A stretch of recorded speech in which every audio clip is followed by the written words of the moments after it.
A lot of successful men think about legacy in terms of money, assets, opportunities, what they're going to leave behind. And that matters, but it's not the whole story because legacy at home is not just about what you leave, it's about what they lived while you were home. This is the tension that many men live inside. They're building a strong future, they're providing more, creating more opportunity, growing more security. And meanwhile, the atmosphere at home can still feel thin. That's the disconnect. A man can build a valuable future while unintentionally weakening the felt experience his presence is at the present time. Here's the first reframe. Legacy is not just what you leave, it's what they lived. The tone you brought into the room, the steadiness you carried, the warmth you've made feel normal, the safety that they felt around you. Now, those things become part of what your family carries long after the business years are gone. Families carry emotional memory.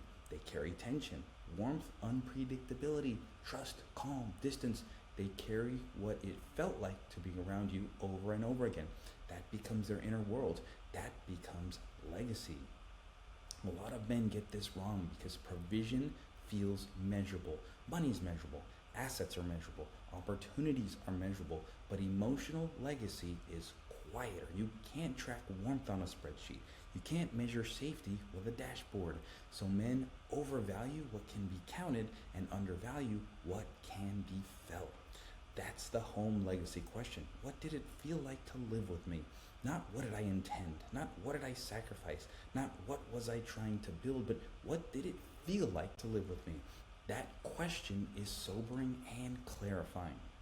Your children carry forward what home felt like, what men are like, what love feels like, what presence means, whether work always wins, whether pressure makes people vanish emotionally, whether a father feels safe to come to. That is generational legacy. Your wife carries forward something too. Did marriage feel like a partnership or loneliness with shared logistics? Did she feel emotionally accompanied or did she feel like she had to carry the deeper weight herself? That gets written into her experience of life with you. That is also legacy. That's the danger. A man can leave a strong estate and a thin memory, a financially impressive legacy, and an emotionally undernourished one.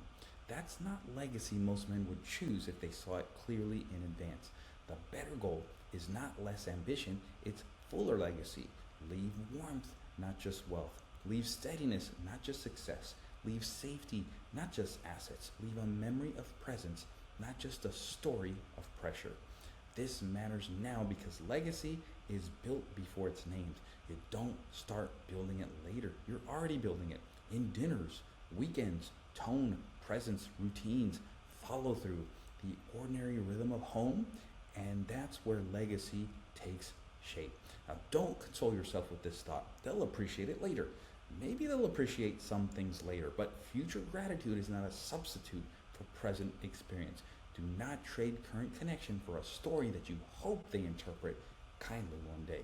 What builds home legacy is simple: presence, delight, steadiness, listening, follow through, emotional safety.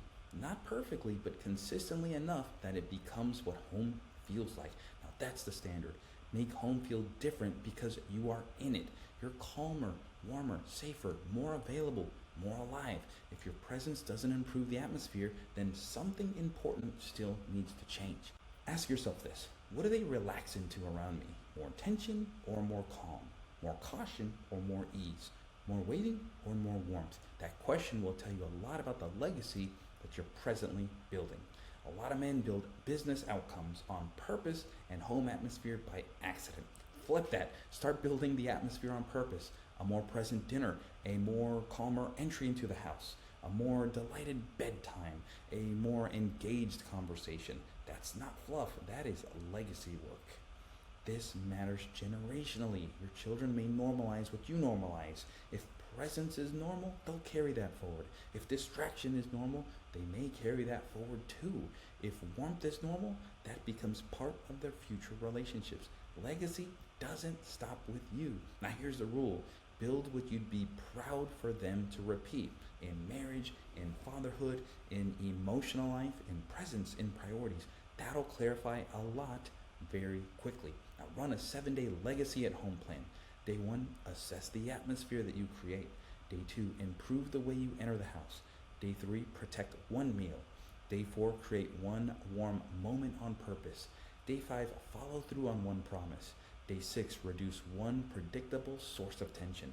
Day 7, repeat what most changed the feeling at home. That's the father first truth. Legacy is felt before it's understood, so build one worth living in, not just one worth admiring from the outside. If this hit something real for you, go get the book. It's called Before They Stop Asking, and it goes much deeper into what your family is experiencing while you're building what you think matters most. Start at beforetheystopasking.com/book. The link will also be in the description. In the next video, we're going to go deeper into legacy, not just what your child remembers, but what kind of man or woman they may become after watching you. Catch the next video, and we'll see you there.